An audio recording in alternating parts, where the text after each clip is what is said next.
زیادہ چیزیں ابھی میں نے آپ کو بتایا. تو گرفتاریوں کی اتنی ٹینشن ہوگی آپ کو, شادی is the last thing on your mind. پوری صاف نیت سے اور پوری کوشش کریں. اس کے بعد پھر جو بھی ہوتا ہے وہ اللہ کے ہاتھ میں ہوتا ہے.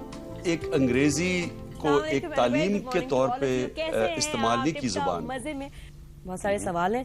تو اچھا ایک تو یہ کہ جو سیٹ خالی ہے, ساتھ میں کل آئے تھے دورانی صاحب, بیگم تھی, اچھا لگ رہا تھا. سیٹ خالی ہے عمران خان, دیکھیں ذرا. ہاں اس کا کیا جائے, کوشش تو بھری ہوئی تھی لیکن اب خالی ہوگی, اس کا کیا رہے. انسان جو اللہ کو منظور ہوتا ہے وہ ہوتا ہے. نہیں صحیح بات. بڑے لوگوں کے سوال ہیں جو مطلب اتنے پولیٹیکل کویشچنز کر کے میں نے کہا میرے شو پہ تھوڑا سا ہم بات کریں کہ کیا بات ہے, کیا مطلب, کیا Imran Khan is still single, how is that possible? یہ کیوں, کیا پالیٹکس نے ٹائم نہیں دیا, کرکٹ کومنٹری نے ٹائم نہیں دیا, ہاسپٹل سے وقت نہیں ملتا؟ ابھی تو ڈیورس ہوئی ہے تو ابھی ایک دم تو نہیں نا سوچ سکتا انسان شادی کا. یعنی کہ ابھی کہ میری 9 سال کی شادی تھی تو جب وہ ختم ہوئی تو اس کے بعد اب پتہ نہیں, اب مجھے یہی نہیں پتا کہ میں کبھی شادی کروں گا یا نہیں کروں گا, یہ آئیڈیا نہیں مجھے. اس لیے کہ اس وقت تو میرے پاس کوئی ٹائم نہیں ہے شادی کے لیے. آج کل خاص طور پہ اتنی زیادہ چیزیں, ابھی میں نے آپ کو بتایا. تو گرفتاریوں کی اتنی ٹینشن ہوگی آپ کو, شادی is the last thing on your mind. یہ ٹینشن ہے کہ جی کل پکڑا جاؤں یا آج, یہ بڑی ٹینشن ہے. اس کی تو ٹینشن نہیں ہے, وہ ہو گیا. لیکن یہ ہے کہ اس وقت کافی میرے, ایک تو خیر یہ سال پولیٹیکلی پاکستان ہمارے لیے نہیں, صرف میری پارٹی کے لیے, پاکستان کے لیے بڑا اہم سال ہے. لیکن اس کے علاوہ یہ جو سوشل ورک کے پروجیکٹس ہیں یہ چل رہے ہیں, تو ان کے ساتھ میرے پاس اس وقت شادی از the last thing on my mind. نہیں ٹھیک ہے, لیکن بہت سارے لوگ جاننا چاہتے ہیں کہ آپ کی اور جمائمہ کی بنی کیوں نہیں, گھریلو شو ہے, وجہ کیا ہوئی, ڈیورس ہوئی کہ you were such a nice Kapil دیکھنے میں, and the way she was involved in social work, اور جس طرح وہ ہمارے سوسائٹی میں بلینڈ کی ہیں اس ٹائم جو نظر آتا تھا تو ہوں گی بھی, تو کیا وجہ ہوئی, کہاں کمپیٹیبلٹی ایشوز آ گئے؟ اصل میں نادی پرابلم یہ ہوتا ہے کہ یہ اپنے کسی اور ملک میں جا کے رہنا آسان کام نہیں ہے. لیکن اب مجھے آپ دیکھیں کہ میں نے انگلینڈ کے اندر کاؤنٹی, میں جب 18 سال کا گیا میں انگلینڈ, اس کے بعد ساری گرمیاں میری انگلینڈ تھی, اور شاید ہی کسی کو پاکستانی کو برٹش سوسائٹی نے ایسے ایکسیپٹ کیا ہو جس طرح مجھے کیا انہوں نے. صحیح. لیکن میرے کبھی بھی یہ ذہن میں ایک دفعہ بھی نہیں آیا کہ میں اپنا گھر ادھر بنا لوں. یہ مجھے سوچ بھی نہیں آئی کہ میں ادھر پاکستان کے علاوہ کہیں اور رہ سکتا ہوں. تو یہ کیسے ہو سکتا ہے کہ اس لڑکی کے لیے جو کہ ایک اچھے بڑی کمفرٹیبل فیملی میں سے تھی, اور وہ اس نے کوشش کی بڑی, ہاں یعنی کہ میں اس کو پوری داد دیتا ہوں, لیکن وہ ایک جیسے ٹائم گزرتا گیا اس بیچاری کے لیے مشکل ہوتا گیا. اور پھر میری پولیٹیکل لائف جو تھی وہ اتنی انپریڈکٹیبل تھی کہ اس میں کوئی ایسی روٹین لائف نہیں تھی جو عام میاں بیوی کی ہوتی ہے. صحیح. But do you regret marrying Jemima? نہیں, کبھی زندگی میں انسان, مجھے تو خیر کبھی کوئی ریگریٹ نہیں ہے. میرا زندگی کا ایک اصول ہے کہ جو بھی انسان کرے پوری کوشش کرے, پوری صاف نیت سے اور پوری کوشش کرے. اس کے بعد پھر جو بھی ہوتا ہے وہ اللہ کے ہاتھ میں ہوتا ہے. لیکن یہ دا فیکٹ کہ آپ یہاں اپنے ویسے بھی انٹرویوز میں اگر براؤن مین کی بات کرتے ہیں کہ جی گورا یہ کر رہا ہے وہ, لیکن آپ کے بچے خود وہاں اس ماحول میں پلیں گے, تکلیف دہ ہوگا. میرے اپنے بھائی کے بچے ہیں, میری بھابھی اس فورن ہے, تو آئی نو بڑا تکلیف دہ ہو جاتا ہے کبھی کہ بھی وہ اس کلچر کو اڈیپٹ کریں گے, ہمارا کتنا اڈیپٹ کریں گے, کتنی ان کو ہماری سمجھ آئے گی. اس لیے میں بات کروں, آپ کو نہیں لگتا کہ آپ کے بچے وہ ان کے اندر آپ کی جیسی ویلیوز نہیں ہوں گی؟ پہلے تو نادیہ میں آپ کو سمجھانا چاہتا ہوں, براؤن صاحب جس کی میں بات کرتا ہوں وہ کیا فینومین ہے, اس کا سمجھنا چاہیے.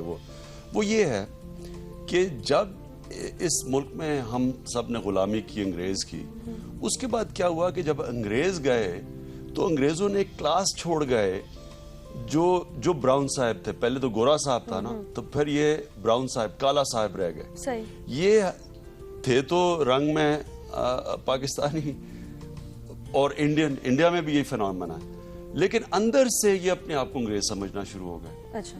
یہ کلونیلزم کا ایک فینومنا ہے. میں آپ کو ایک اور مثال دیتا ہوں کہ جب عرب انہوں نے سسلی, ایک اٹیلین آئلینڈ تھا, اس نے 200 سال انہوں نے حکومت کی عربوں نے. تو جب عرب گئے تو ان کی جو ایلیٹ تھی سسلی کی, وہ عربوں کے کپڑے پہنتی تھی اور عربی بولتی تھی, باقی سارے اٹالین تھے. ان کی جو ایلیٹ تھی یا ان کا جو بادشاہ تھا وہ عربی بولتا تھا. تو یہ ایک احساس کمتری, غلامی ڈال جاتی ہے.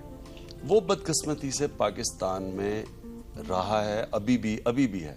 اور وہ ہے اس لیے کہ ہم نے ایک چھوٹے سے طبقے کو انگلش میڈیم ایجوکیشن دے دی, اور انگلش میڈیم ایجوکیشن جو ہے وہ ایک انگریزی کو ایک تعلیم کے طور پہ استعمال نہیں کی, زبان کو انگریزی کو ایک سپیریورٹی کے نام پہ استعمال کر دی. یعنی کہ ہم جب آپ دیکھیں کہ ہمارے جب لوگ آپس میں ملتے ہیں, جو پڑھے لکھے کلاس ہے, تو سب سے پہلے انگریزی بول لیتی ہے. آج ٹی وی پہ آپ دیکھیں کہ ٹی وی پہ اب جو کمپیئر ہوتا ہے اس کو انگریزی بولنی پڑتی ہے, اس لیے بتانے کے لیے کہ میں پڑھا لکھا ہوں.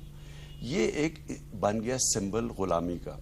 اور یہ اس کو براؤن صاحب, یہ جو سنڈرم ہے نا, کہ آپ کی احساس کمتری کی وجہ سے آپ ایک دوسرے کلچر کو سپیریئر سمجھنا شروع ہو جائے.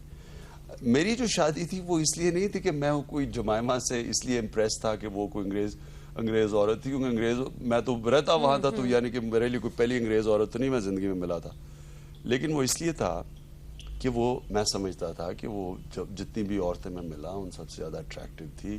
وہ مسلمان ہوئی, پاکستان اتنا اپنا بڑا امیر باپ تھا, وہ سب کچھ چھوڑ کے پاکستان میں آگے رہنے, یہ بھی بڑی, اور پاکستان میں پاکستانی بن کے رہی وہ, اور اس نے پوری کوشش کی.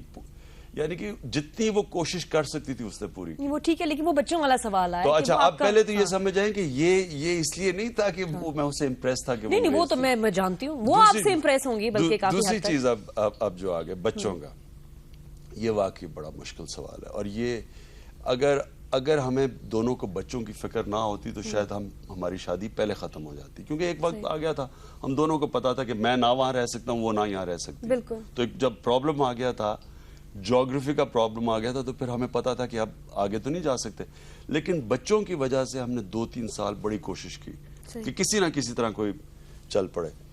تو یہ فکر تھی مجھے بڑی. لیکن میں نے پھر جو اللہ کا شکر ہے کہ میں بچوں کو کوشش یہ کی کہ اپنی پوری تہذیب کی جتنی بھی تربیت دے سکتا تھا دوں. اور سب سے بڑی بات یہ کہ اسلام کی میں نے ان کو پوری انڈرسٹینڈنگ دی اور پورا ان کو سبق سکھایا. کیونکہ اگر انسان کو یہ پورا سمجھ ہو جائے کہ وہ کیا ہیں, اندر سے وہ کیا ہیں, ان کو اپنے بیسک ویلیوز کا پتہ چل جائے, اور خاص طور پہ اسلام کی جو تعلیم ہے وہ ایک آدمی کو, ایک بچے کو بھی, کسی کو بھی, آپ کو انسانیت کی صحیح معنی میں تربیت ہو جائے, آئیڈینٹی آپ کی کلیئر ہو جائے. میں یہ سمجھتا ہوں پھر جدھر مرضی بچے چلے جائیں, آپ کے بچے جہاں بھی بڑے ہوں, کئی اب ماں باپ کے بچے بڑے ہو رہے ہیں امریکہ میں, برطانیہ میں, وہ یہاں سے زیادہ بچوں سے زیادہ تکڑے مسلمان اور اپنی تہذیب جانتے ہیں. اس پہ مزید بات کریں گے, بریک آگے بڑی ضروری, بریک کے بعد پھر مزید گپ شپ اور فون کالز دوں گی نا, تھوڑا ذرا بات ہو جائے نا. Keep watching, good morning.